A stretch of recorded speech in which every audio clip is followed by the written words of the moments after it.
Hello and welcome to the Beyond the Essential Oil Recipe Summit. I'm Elizabeth Ashley, the Secret Healer. And if you're watching on Facebook Live, get ready to like and share, because today I am excited to be joined by Cathy Skipper. Hello, Cathy. Hi, Elizabeth. It's really nice to see you. I was hoping you might be able to tell people a little bit about your background in case they haven't heard of your work before. Can you tell us a little bit about that? Of course. Well, I actually trained as a young woman in London to be a drama teacher and facilitator, working in schools, prisons, social centres, for helping use drama as a healing modality in a way, for working through drama. So even though that's in the past, I still feel it's, you know, a useful aspect of the work that I do today.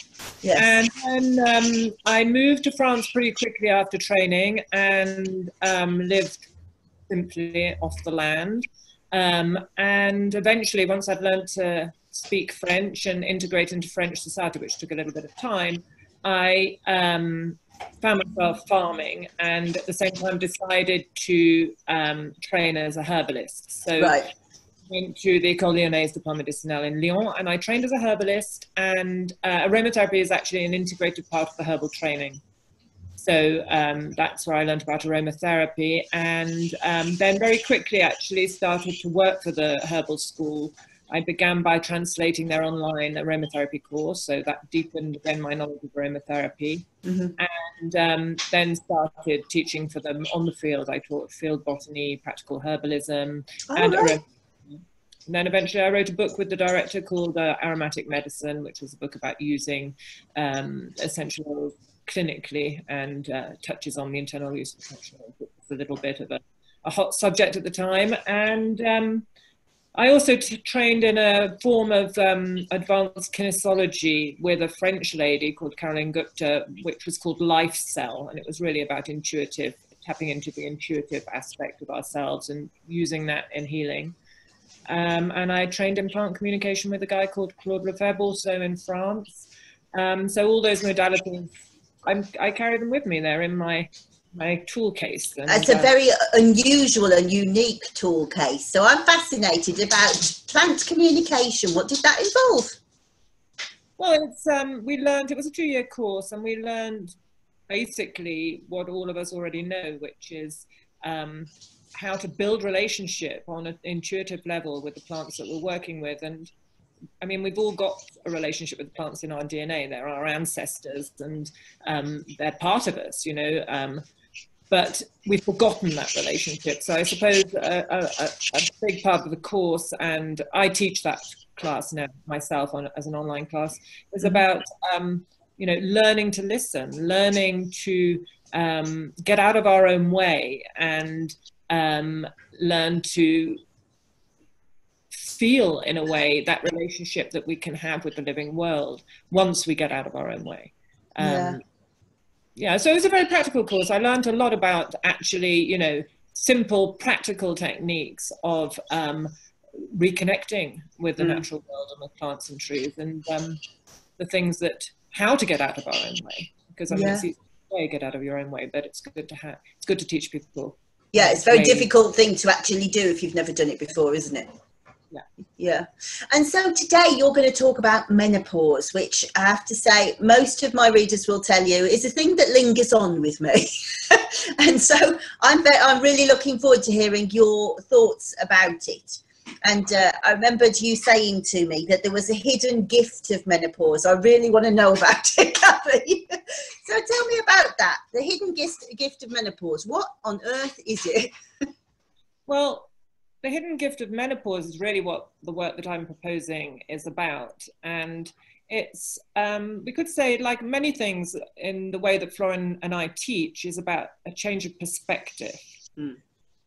So in our modern Western world, we've kind of, over the last 50 years or so, or even more, we've developed a language and a way of looking at menopause that is one,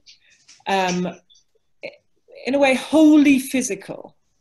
We look at the physicalities, we look at the changes that are happening to us physically, and we have a tendency to translate those changes into symptoms. Yes. Then, you know, so on one level, the physical symptoms become unique, you know, the physical changes become uniquely symptoms. And what do we do usually with symptoms? We want to get rid of them. We see them as something bad, as disease, as illness, and we want to get rid of them. So that's one aspect of the way we look at menopause today. The second aspect is that within our culture, women have been taught that their true innate power is in their physical appearance and in their youth.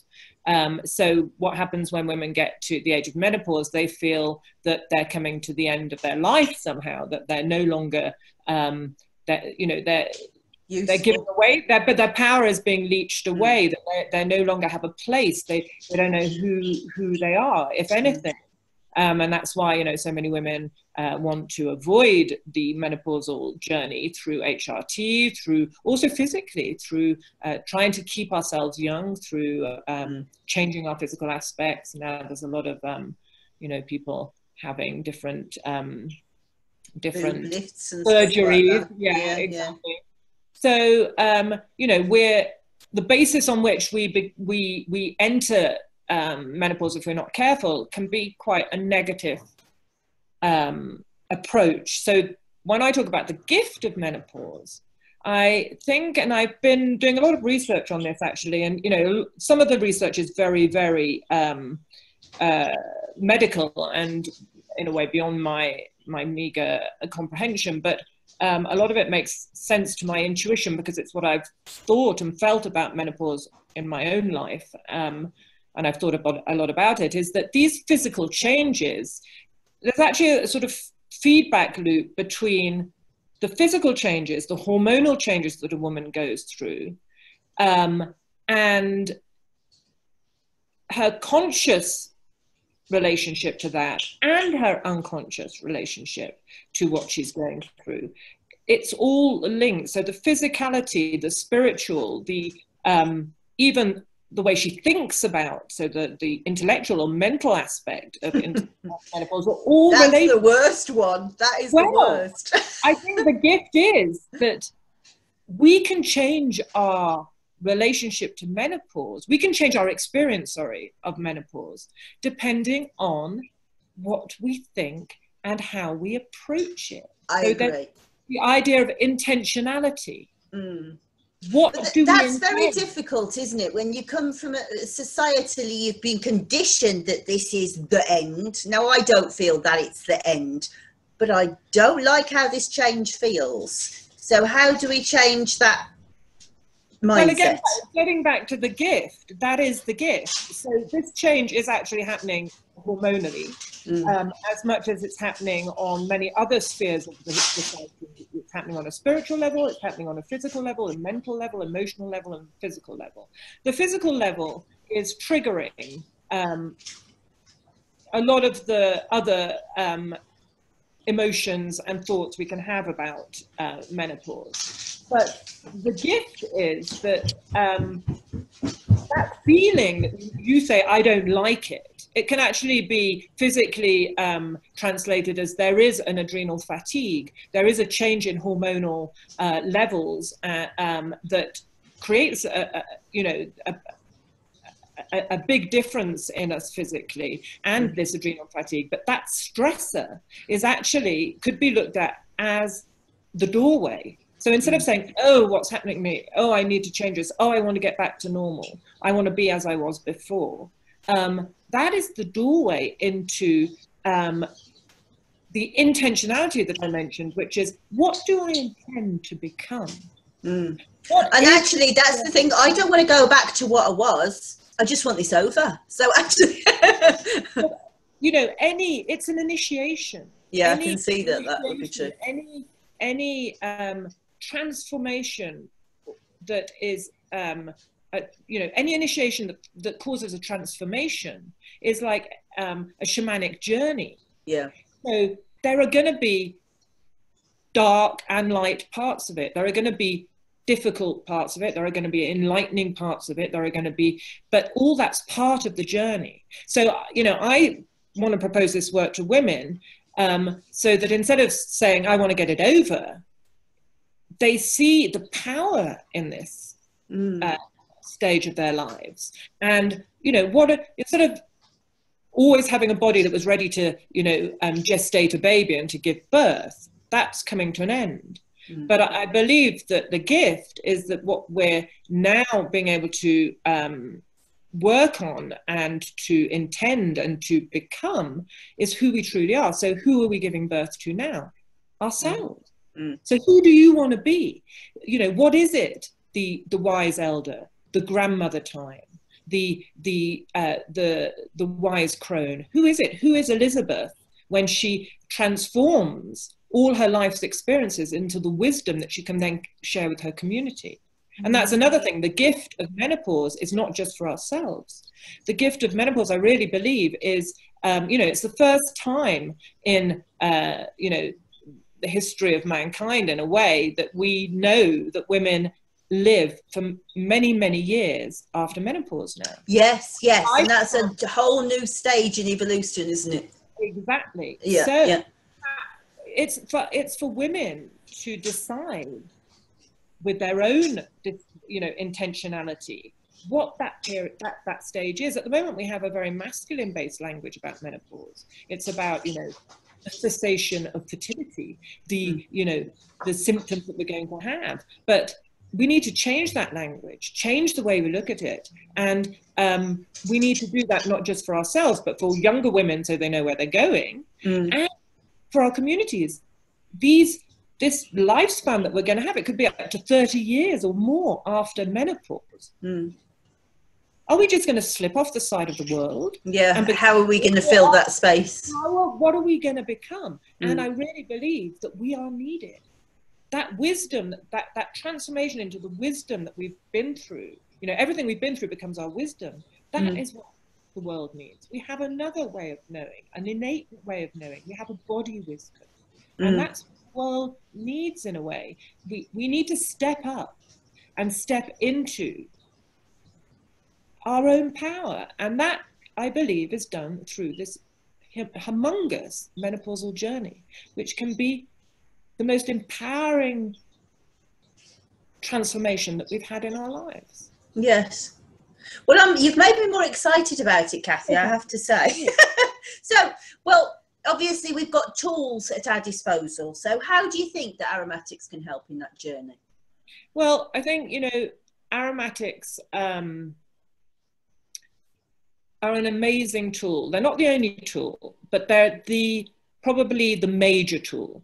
The tool that, you know, there are many tools, and the tools that I think are important for this journey are tools that help us access the unconscious aspects of ourselves that want to come up, that need to be looked at, that are hiding in the background and are going to be the keys, are going to be the information, are going to be the aspects of ourselves that we've hidden and that need to come up to be transformed at this period. So we need tools that are going to help us access the unconscious.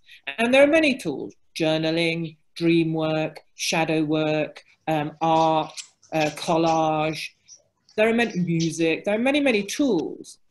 And the great thing about aromatics is that they can actually accompany all these different aspects. Yeah, that's true, yes. So, you know, when I'm doing collage work, which you know, when we're talking a little bit later, I hope to show you a little bit, I use aromatics to help me enter that space. Oh, do you? Oh, yeah. to help me access the parts of myself that are asking to be given a voice, that are asking to be brought up into my conscious realm. And I think aromatics are really, really good at that because, you know, for one, they're an unfiltered sense. So they're one of our senses. They're the only sense, sorry, that doesn't get filtered. Yeah. So we have a direct access, or they give us direct access to that feeling, intuitive, deep, emotional part of ourselves. Very quickly as well, isn't it? Very, very quickly, instantaneously. And they're very practical. You know, this is where it's actually interesting because, you know, I mentioned that I wrote this book, Aromatic Medicine, about clinical aromatherapy and how to use essential oils internally. And it's interesting for me how my work over the years has absolutely, completely turned on its head. And I'm now 99% of the time using aromatics just to smell them. Do you know what, Cathy? You know, it's going to be really weird when people watch these videos back because almost every one of us has said the same thing. Yeah. It's very strange how it seems to have evolved, doesn't it? So if you read the internet, you would think the only way that you could do it was use it topically or actually use internally. Hardly any, or people are just throw it out there or put it in a diffuser. But everybody who knows about essential oils is saying, you know what? I think it's the only way to really make genuine change is to be using them as inhalers, using them, or as Florian said, anointing, or, you know, getting those single notes in or small amounts of blend so it's going straight to the brain. Yeah. Yeah, definitely. I think, you know, it's part of the journey as well. I mean, although aromatics have been used since, you know, the beginning of time in a way, and they're a very ancient part of humanity, the recent explosion in the use of essential oils has been, you know, we've been like toddlers learning. And there is a place for clinical use of essential oils, but it's not an everyday place. No. The everyday place for me is as allies that help us to have you know, the oils I use, you know, I'll use, at the moment I'm using an oil that we bought in India, which is saffron. Oh, wow. How lovely. I didn't even know there was an essential oil of saffron. Yeah. And did that cost you £1 million? It costs quite a lot of money, yeah, but it's an amazing oil that I'm really enjoying getting to know. But, you know, I'll be drawn towards an oil intuitively and I'll just follow that. And then the oil, if I get out of my own way and I allow the oil to lead, it leads to some very, very deep places and to some doorways open. And then I can go and look at the biochemistry of that oil and look at the researches that have been done on that oil and the studies and put the two together and start to, you know, build a picture, you know, a multifaceted picture of that oil. But I always begin with, you know, a journey of spending time with it and being in my daily life. So I think Flora mentioned, but I use a little medicine pouch and carry it with me. So it becomes just an integral part of my daily life. And, you know, with the menopause work, in my menopause workbook, which, you know, I proposed a sort of journey through the different aspects of ourself and using alchemy. I have proposed certain oils for different exercises that I found useful, but nothing is set in stone. The other great thing about this type of work is that each one of us really, you know, the aim is each one of us learns to listen to ourselves and to work with the oils that are calling us, and we're all different, so they will be different. You know, there are obviously some oils that are masters at certain aspects of the psyche and are really good at certain jobs that, you know, are my go-to oils for those areas, and I'll teach those, but it doesn't mean they're the only ones, and everybody everyone's got different lessons. Yeah, definitely. So when you're starting on that journey, do you start with the usual things like rose, clary sage, and you on the physical symptom, or where do you start? Well, on the menopause journey, if I'm talking specifically about the menopause journey, I start with the self. So I tune in to what's happening with myself. And, you know, with the menopause journey, because there are certain very common physical changes or physical things that happen to us, it might very well be, I might be dealing with, well, a very common one, let's say hot flashes. If I'm dealing with hot flashes, what I'll try and do is tune in to myself, and then look at different oils that find out, you know, in fact, I want to rephrase this, because the hot flashes for me really signify the beginning of the alchemical journey in terms of menopause. So yeah, funnily enough, Florian was just talking about heat in his in his lecture, and there's a definite correlation, isn't there? Yeah. So, you know, it's not really the way I'd start. I mean, that was an error in a way saying that, because it's a, you know, heat and the transforming heat is the first stage in the alchemical journey. It's calcinatio, and it's actually, it's what begins the work. And I think it's actually very interesting that women have these hot flashes on a physical level, and these are, you know, if you've had hot flashes, Elizabeth, if you're going to. Yes, I have managed them quite well, but actually the memory and the all the time are the horrible things for me. I've managed to manage the hot flushes, but they weren't too bad, but I didn't like them, and I wouldn't like to have had them for a long time like a lot of women have. Well, I think the interesting thing about a hot flash is that it's beyond our conscious control. It comes from somewhere deeper. It sort of comes from the earth and comes through us like a wave. And bringing panic with it. Well, it can bring panic, but it doesn't have to bring panic. So if you imagine this wave of energy, it's the same energy that we have when we have a contraction and we're having, you know, a period, a menstrual period. Yeah, it's the same energy. It's the Kundalini energy of the earth that we're part of. So this energy comes through us. And, you know, when we're having a menstrual period and our uterus contracts a little to expulse the blood, then that's the same energy, exactly the same energy as when you're having contractions to have a child. You know, you're not in control of those contractions. It's coming from, you know, it's a deep earth energy coming through you that is helping your child to be born. It's the same energy. It's Kundalini. It's like, if you imagine, no idea. That's fascinating. Well, if you imagine a snake coiled at the depth of your pelvic region, a sleeping snake, but this snake wakes up, and so during menstruation and during childbirth, this snake wakes up and helps us to bring that energy down to earth. I mean, the baby's going to be brought out downwards, pushed down and then out into the earth. The menstrual blood is being brought down and out. Whereas at menopause, it's the same fiery Kundalini energy, these heat, and really, you know, it is the heat. We feel the heat. And this coiled snake wakes up, but instead of bringing the energy downwards, it's bringing the energy from the earth upwards. Yes, you definitely feel like it's going whoosh, don't you? Exactly. Yeah. So that's the change. So, you know, we're no longer focusing on what we're bringing down and out, but we're focusing on something that's connecting us to the whole, or to a more cosmic aspect of ourselves. And what I really find interesting about this, so it's the beginning of the work in any alchemical journey. The beginning of the work is fire. You know, you're going to go and cook. If you don't put the fire on, or you don't put the gas on, you know, your scrambled eggs are just going to stay there in the pan, just you know, they're not going to cook. You need this fiery energy to begin the work.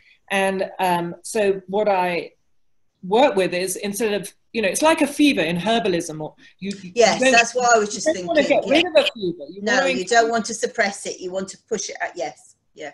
You want to encourage a fever to be effective, to be fast, and to do its job. Well, it's exactly the same. So instead of trying to get rid of the hot flash, we could use oils to encourage the heat. So, you know, especially with women who, you know, that some hot flashes aren't as powerful as they could be. You know, they have them often, but they're these little hot flashes. You could encourage them. And so we're using things like ginger to really power it. You could use whatever heating oils that particular person that you're working with feels drawn to, but there are many of them, from the thymes, the winter savory, ginger, pepper. You know, there are cinnamons, the hot ones. Clove is actually a really good one, because clove is traditionally used in childbirth. It's it was a go-to herb for midwifery. And so what's interesting about it is that because we're birthing ourselves, it's a heating oil, but it's also got this tradition of being used in childbirth. So why not use it in our own birth? So then if we're encouraging the idea of this energy that's transforming, what are we, the next question is, what are we transforming? And I believe what we're transforming is all the experiences each one of us has had, the embodied experiences from being a woman. So, you know, these experiences are very varied depending on the woman's life, but they touch all aspects, from childbirth to sexual abuse to, you know, they go from one extreme to another, but we've all had a lifetime, by the time we get to menopause, of experiences that in a way we were subjected to. But now the idea of this fire is that we transform them.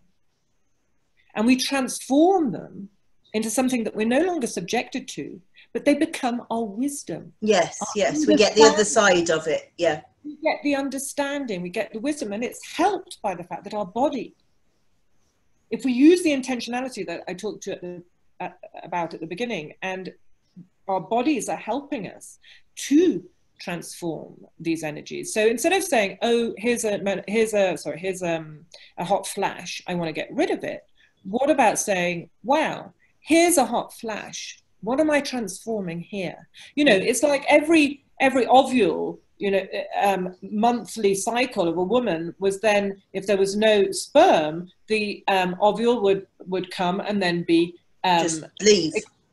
Exactly. But every ovule had its story and the potential of a baby. Yeah. Here, I believe every hot flash is transforming a specific body memory or a specific experience. Really? That's extraordinary. Yes, that makes sense to me. I'm having a hot flash. What am I transforming? And what am I thinking about? What's been on my mind at the moment? What am I transforming? And I'm having yes, because like I say, some of mine were really, I felt like the walls were coming in. I felt so anxious. So as you quite rightly say, if that's connected to a memory, that makes a huge amount of sense to me.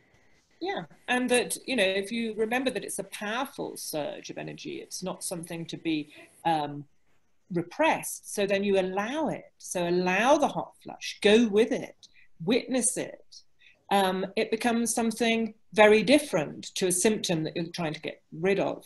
And this is the same with night sweats, changes in mood, feeling angry, feeling like you want to cry, all the different things that, you know, are in some ways common to women during this period. Why not change the way we look at them and rewrite the script?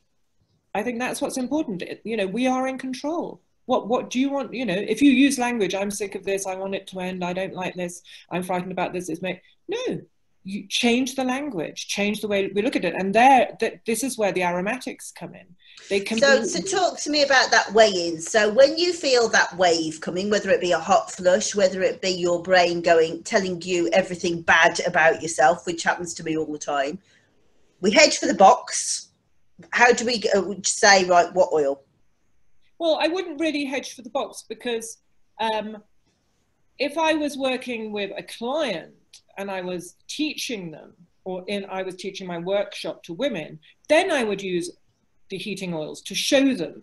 And I would use different exercises to help us tap into this area, the heating, the fire. You know, anger's to do with fire. So yes. Then there's repressed anger. So then I would encourage women to tap into this. So if I was feeling a hot flash, and as you said, you stop and you think, well, what emotion am I feeling? What have I been feeling today? You know, I'm getting a lot of hot flashes. What have I been feeling?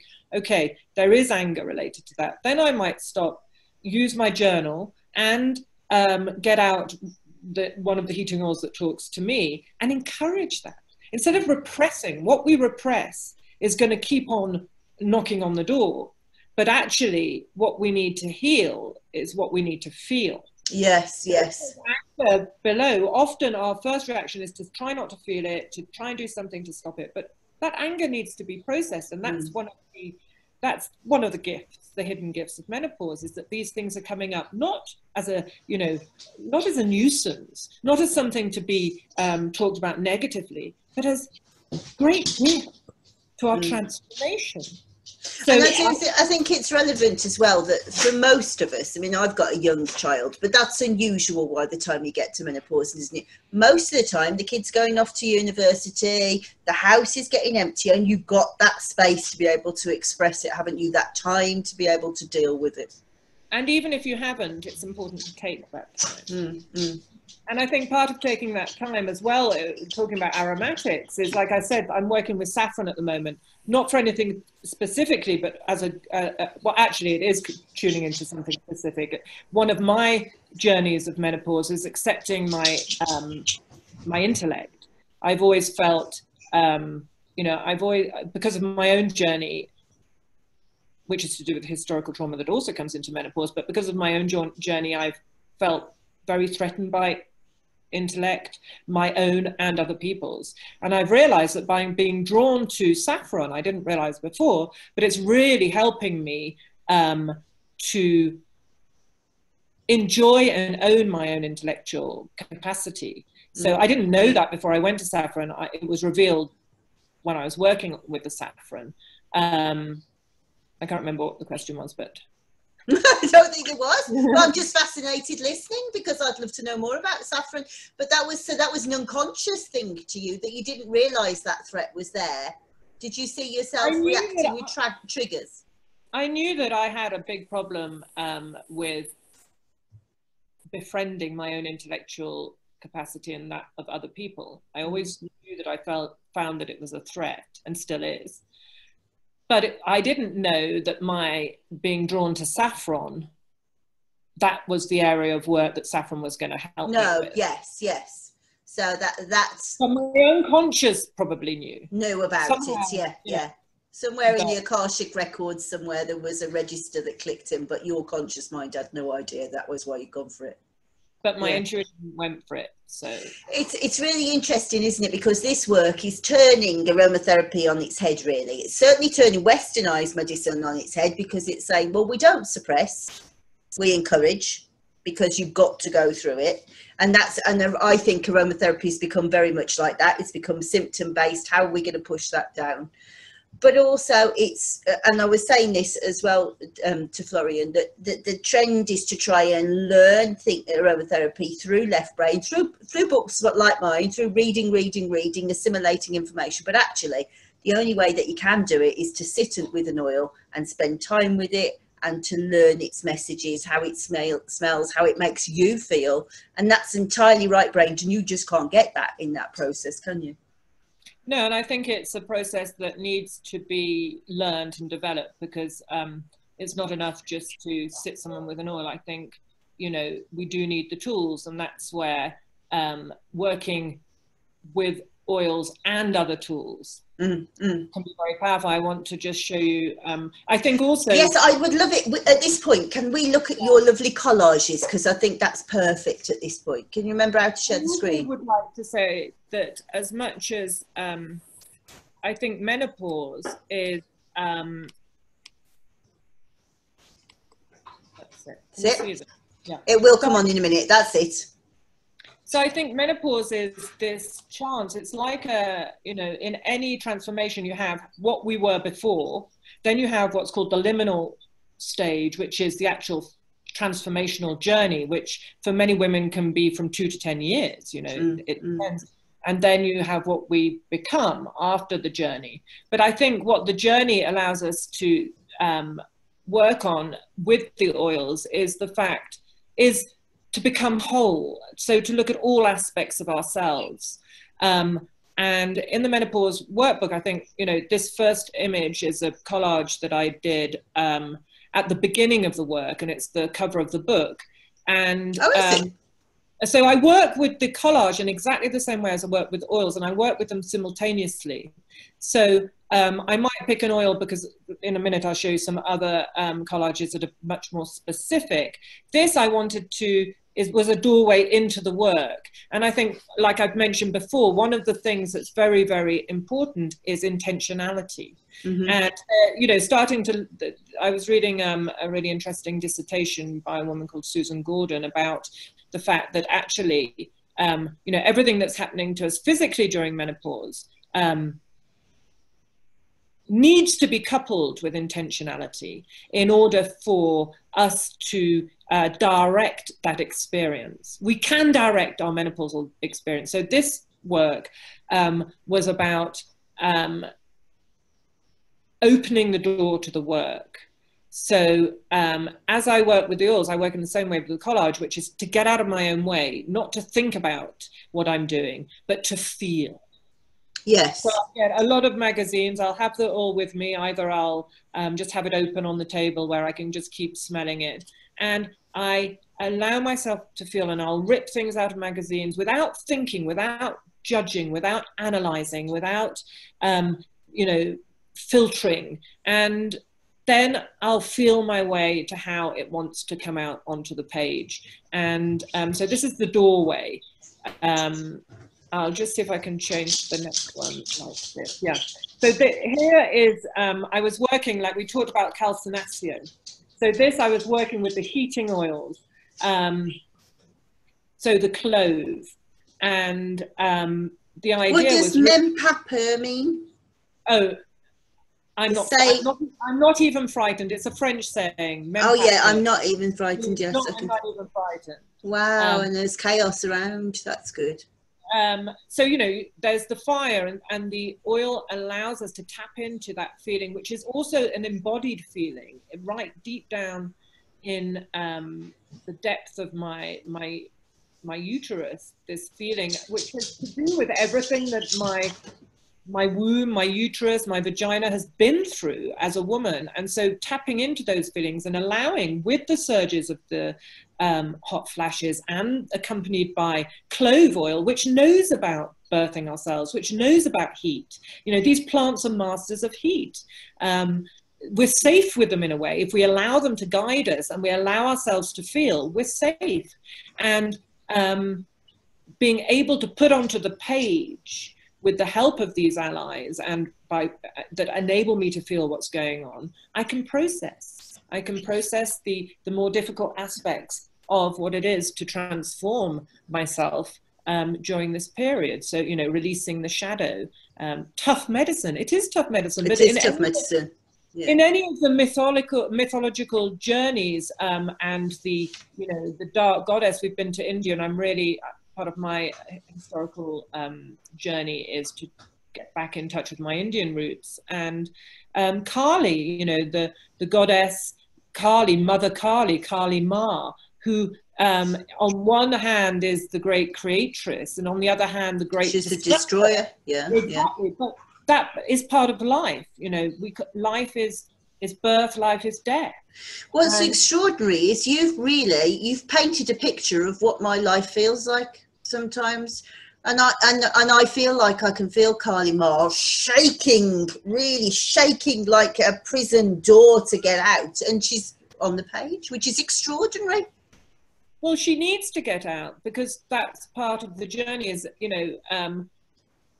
accepting all these parts of ourselves, which are, on the one hand, are very personal, but on the other hand are collective archetypes, and we need to own them, confront them, feel them as this passage into wisdom. That's what for me, the journey is. And this is where the aromatics can be such a great help, because, certain aromatics are masters of certain aspects that we're going to live through. The next stage, this is a more watery stage in alchemy, it's Solucio. It's the stage where we start to touch on unconscious feelings we've kept deeply submerged, that we haven't wanted to look at, but that need to come out from the deep. So once the fire, what happens for a woman physically after the hot flashes is often, especially at night in bed, she'll get a cold sweat. Freezing cold afterwards, and you need all the blankets on. Yeah. Freezing cold and very wet. Yeah. And so this watery fluidness are the emotions. The heat burns something off, and the emotions are able to come through. And here, we would use, you know, aromatics. Hydrosols are really good for this stage because they, in their innate being, they are watery. So, you know, and they cool us down, and they, you know, the wateriness, we're made up of water. They help us connect with those watery emotions. And then there are, you know, you could have hydrosols of plants that are masters of water, like juniper. And then there are also very good essential oils for helping us contact our emotions. One of the ones that I use a lot is basil. Yeah, absolutely. You know, it works with the heart and the underlying emotions. So, but again, like I said, everybody should be learning to work with their intuition so that they feel confident choosing the oils that suit them. I think that's a really valid point, isn't it? That confidence of being able to trust, not just keep going back to the left brain side of saying, right, well, that's what it told me on the paper. Well, no, you've got to start listening and trusting that your intuition knows what you've got to be doing. Definitely. I mean, I think that's, I would encourage people to explore oils first through working with them on that feeling level, and then go to the books, and then go to the studies and see how that fits in with what you felt about an oil. The other way around, we get too influenced, and it makes it much more difficult to access our own relationship with the oils. Well, then it's your conscious mind then, isn't it, rather than your unconscious? Exactly. And here, you know, the unconscious needs to that's what Carl Jung called the journey of individuation. And that, I think, in menopause is really what women are, it's a heightened sense of the journey towards individuation, or the journey of becoming oneself. And we can't do that journey if we don't allow the unconscious elements to come up and be brought into the light. This collage was about embodiment. So, you know, I started off, these are actually the chakras going up the page. Yeah. And then there's, you know, the skeleton, the hands, and the earth, but and the trees, trunks that hold it up. But embodiment is extremely important because we're working, you know, menopause is working with the feminine power, the feminine aspect. A lot of people are talking about the feminine rising, and the feminine aspect in men and in women is very much connected to the body and embodiment. It's a body wisdom. So I worked a lot with, and I work a lot in the menopause workshops and in the menopause book about, you know, reconnecting. In menopause is the time to reconnect, come back in, to love our bodies instead of rejecting them because they're going through these changes and they're not going to be the young, sexy things that society want them to be.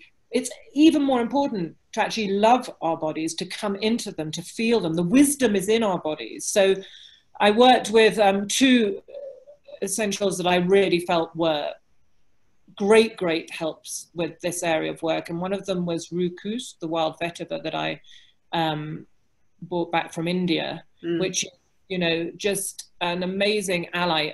It's obviously made out of the roots of the vetiver plant, and an amazing ally for that feeling of being nurtured in our own bodies. Yes, completely, yeah. You know, being warmly held within our own bodies, holding ourselves in our own bodies, you know, that isn't that the power of being a woman? And the other one was Angelica. And I think Angelica really helped me work with this idea of there's some kind of connection between the crown chakra and the roots, and getting that energy flowing so that we're like a tree, we're rooted, but there's part of us that's connected to the cosmic part of life. And yeah. So were you using Angelica root or seed? Root. Yeah. A thought came to me while you were talking there. It's probably the first time in our lives that we're allowed to feel yang in our yin existence, isn't it? No, that's very important. I'll see if I can get to the so that's just part of embodiment. I really like the fact that, you know, it's about learning to dance our dance. Look at that, that's beautiful. Yeah, I'm working on, you know, in this period of menopause, a lot of stuff comes up about historical trauma, and I know that, you know, I felt broken and unable to dance. So, you know, this is part of allowing myself to dance, allowing myself to sing. But you talked about the masculine, right. So in Jungian psychology, the masculine aspect of the feminine is called the animus. Yes. And this part of the menopause journey, I feel very, very strongly, is building a healthy relationship with our animus. So instead of projecting it outwards onto our partners, onto teachers, onto men in our lives, onto our fathers, the idea is to reel those projections in and realize that we have an inner masculine that is autonomous, that has his own character, his own aspects to himself. And we need to build a loving relationship, like a marriage, with our own inner masculine. And from there, our other relationships with men are going to be a lot healthier. And it is very much the time of menopause is very much the time to do that. So this work was, I worked with 2 oils for the masculine. One of them was ginger, because it's very yang. And the other one I worked, I don't know if you, Dr. Penoel, he's a French aromatherapist who helped bring some of the Australian oils at the beginning into the line. He did a lot of the work with Fregonia and stuff, didn't he? He worked with Fregonia and Kunzia as a couple. That's right, masculine, feminine, that's right, yeah. I actually did that with this work. So the Kunzia is the masculine. So I worked with the masculine, and, you know, I talked about becoming whole and also looking at all aspects of something. So if you look this side where it says nuclear, I looked at the negative aspects of the masculine, because we can't just look at the positive aspects of ourselves, of our different parts of ourselves. So that was the negative aspect of the masculine. And then on the other side with the sun, you know, the sun is the masculine aspect. I looked at the positive aspects of the masculine, because we need to know them all before we can really get to know see it holistically. Yeah. So this particular piece of work, I was using Kunzia and really tapping into what the masculine felt like inside, and what the masculine, how the masculine expressed itself. And then this was the feminine. So there's the negative side of the feminine, shame, hard, you know, the things that are ice. And then the positive aspect, the support, the moon, giving birth. And part of this work then led on, I don't know if I've got the... this is fascinating, Cathy. Well, part of the work then led on to, you know, really as women in the menopause period, is we're letting go of ourselves as mothers in terms of being able to birth children. But I think it's really important to look at the mother archetype during this period in our lives. Like, how did we mother? How were we mothered? What is the positive mother? What is the negative mother? This all needs to be looked at and transformed in order for us to move through this period. And then I used Fregonia. Oh no, I didn't. I used Fregonia for the feminine aspects, and I used lavender for the mother aspect. Oh, completely the mother, in my opinion, especially English lavender. Yeah, very much so. And, you know, lavender's used in blends for bringing all the other parts together, like a mother does with children. And yeah, so then I worked very much on what it was to be a mother, how I was mothered, you know, because the mother archetype affects women who haven't necessarily birthed children. It's just a huge archetype that affects us in different ways and needs to be processed during this time. How do we go about finding out about the mother archetype, or whichever archetype? Where do we look? Well, I think, you know, to start with, in the workbook, I get us to look at ourselves. So by using lavender, I asked, you know, through the exercises, I ask us to look at, you know, how were we mothered? And what aspects, I can't actually remember the exercise, I've got my book here, but there are different aspects to our being mothered. I'll just find it, here it is. Yeah. How was I mothered in terms of nurturing, in terms of empowerment, in terms of protection and initiation?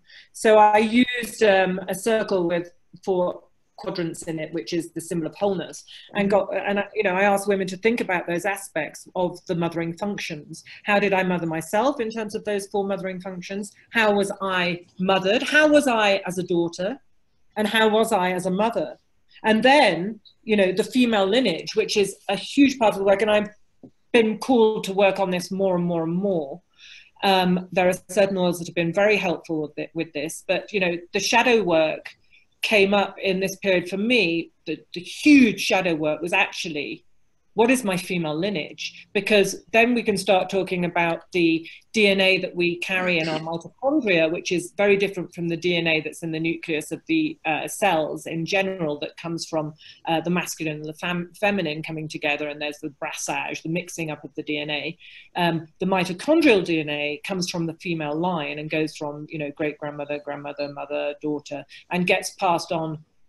Only the females in the lineage pass it on. And I felt that that was a very enormous part of this work, because,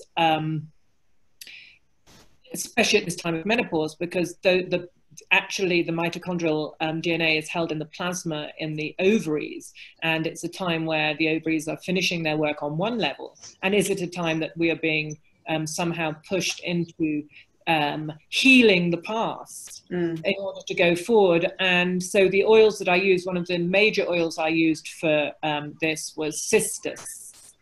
Yes. Cistus, you know, is a really, really great oil for working with the shadow. So I knew there was some stuff in my own individual historic journey of trauma that also touched on a collective, but I didn't have enough information. So for a long while I worked with cistus, which was amazing. Cistus goes down, pulls out those memories, cellular memories. It doesn't give up, and it will, you know, really help to bring stuff up to the surface. But it's very powerful, and you have to be ready for it. Are we talking about the essential oil or labdanum? Yeah, the essential oil. Well, I've used both the labdanum and the whole plant distilled. They work in similar ways. I'd say that the labdanum is fiercer. Yes. Yeah, I usually use labdanum.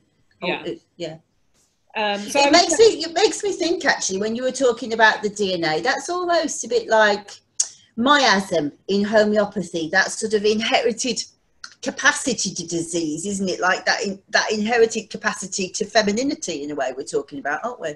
Exactly. And I think a lot of what we might think are our problems or are the things that we're working on in this lifetime are things that have been passed down through that mothering archetype. Because, you know, for my own journey, what happened, what was passed on through the way that my great-great-grandmother mothered my great-grandmother, who mothered my grandmother, who mothered my mother, who mothered me. That lineage is unbroken. And that she, it doesn't matter who she is, that she has come down through the whole line. And if there's trauma on that level, and in my journey there was deep trauma and collective trauma, that does really need to be looked at and healed. And so cistus was really the oil that helped me to start to bring up those memories within myself. And it was interesting because as I worked with cistus and brought up these memories within myself, I was able, on a very practical material level, to find information that held up what I was finding inside myself. So it's again another feedback. And so when you're working on that, do you work on collective memories of your mom, of your grandmother, or simply the effect that they had on you? I actually went back to India. I worked on all levels. So I worked on, I think, you know, you begin with the effect that your mother has on you, but you don't necessarily know where that comes from. But I knew that there was, and often these historical traumas are to do, the historical traumas that really have a big effect on us and that we need to work on are the ones, and it's hardest, because they're the ones often that are shrouded in mystery, secrecy, have been repressed in the families. Sure, yeah. So, you know, it makes the work more challenging, but you become a detective.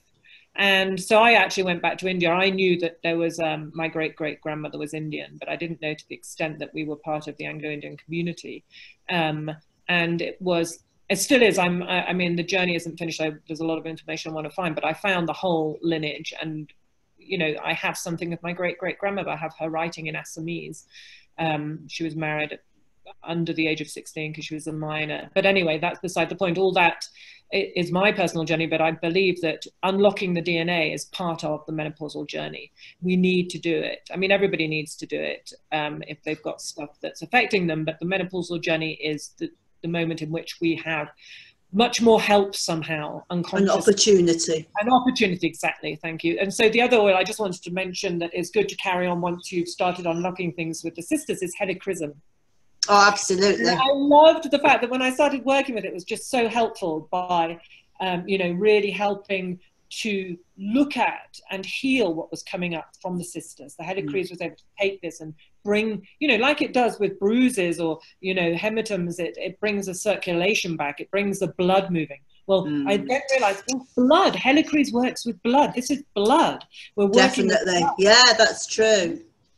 It's an everlasting flower, you know. And I think as well, I mean, obviously, you know that I wrote a book about helichrysum, and it seemed to me that the image that I saw in my head all of the time was somebody collapsing against a wall and the helichrysum just saying, I know it's shit, but this is what it is, and you can do this, and it will make your life so very different. And that's exactly what you're talking about, isn't it?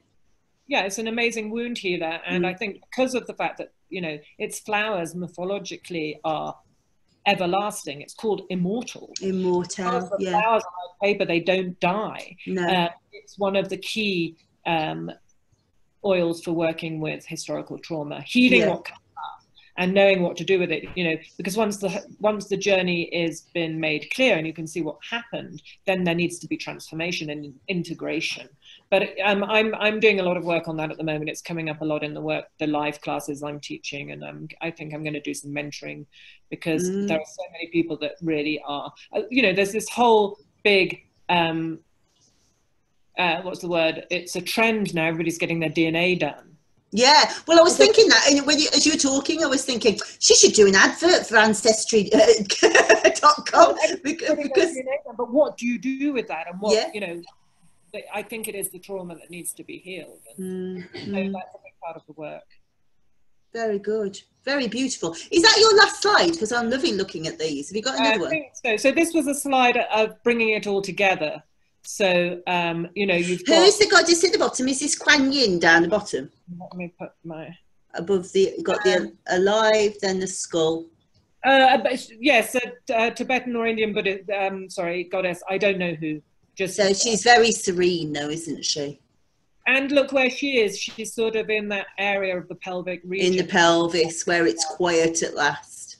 Yeah. Yeah. And the alive and the unseen, actually our life force comes from the unseen and from what's underneath and from our ancestors who die. You know, that's feeding our lives now.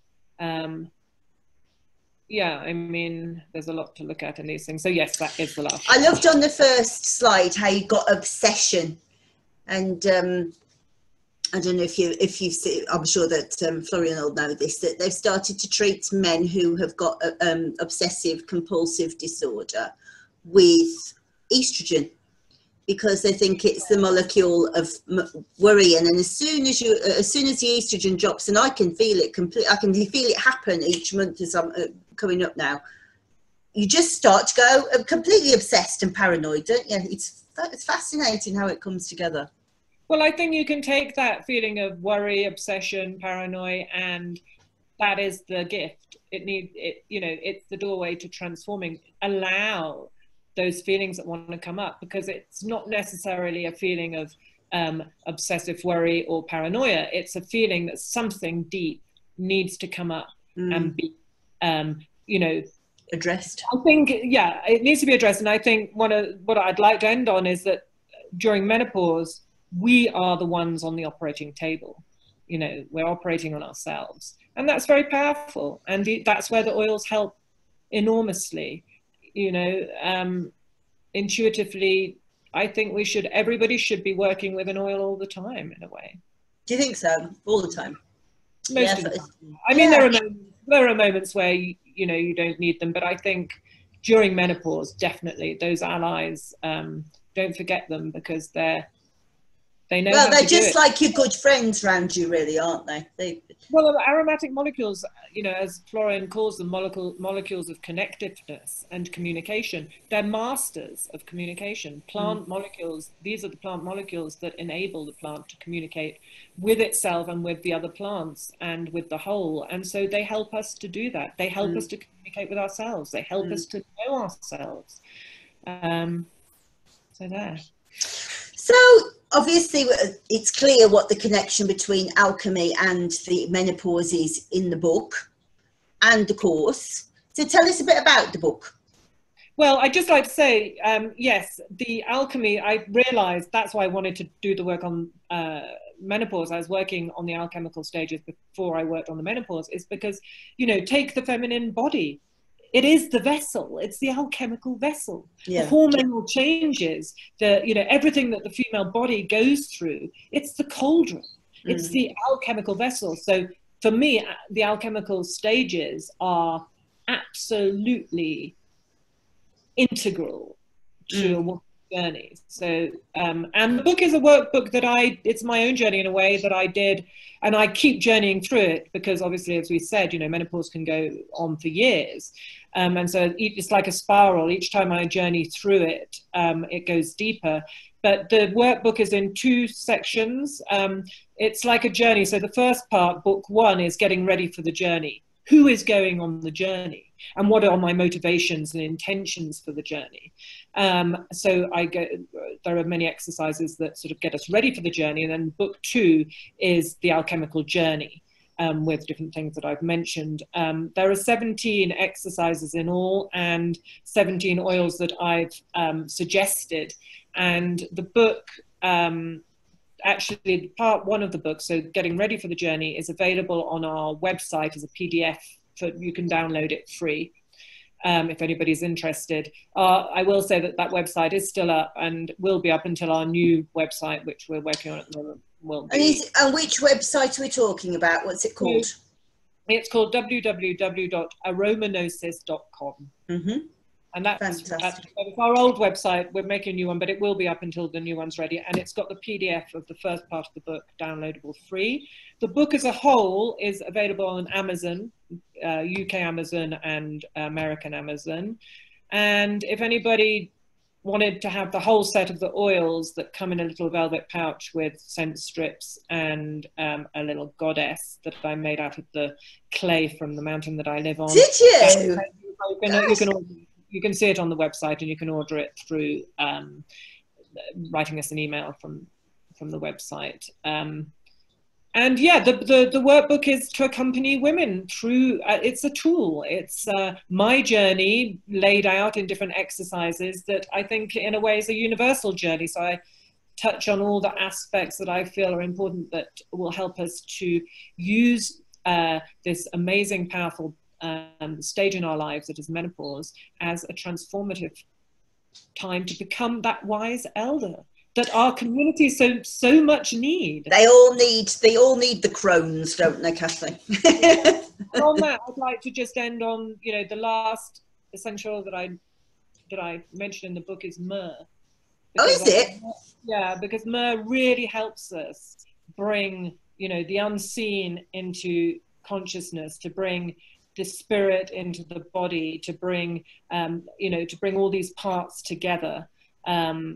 The unconscious and the conscious. So it's myrrh is really, you know, an ally that could be used throughout the stages. I'm so thrilled to hear you say that, Cathy, because nobody talks about myrrh these days. The world's gone frankincense mad, and I think that myrrh is a very, very important oil. Yeah. And you hardly ever hear anybody talk about it these days. Well, I advise people to go back to myrrh. Well, that's it. Beautiful. Well, I'm going to be buying the book, that's for sure, because I thought that was absolutely fascinating, and it's completely changed my point of view. So I can't wait to read more about it. And I just want to say thank you, because not only being on the summit, which means the world to me, but also that just felt like such an important lesson to me that I think will make such a big difference on my journey. So thank you. Thank you, Elizabeth. Anything else that you want to tell people about your courses or your books before you go? Well, I'd just like to say that we're really excited that we're finally making the leap, and we're setting up our own online school. Our live classes will also be up there, but it's an online school. It'll be the same address as aromanosis.com. It should be online as from the end of September. And we're just really excited. It feels like I'm, you know, that's part of my menopause journey. Stepping you're into your power now. That's wonderful. Well, congratulations and good luck. Thanks, Elizabeth. See you soon. Bye, Cathy. Bye. Thanks a lot. Bye-bye.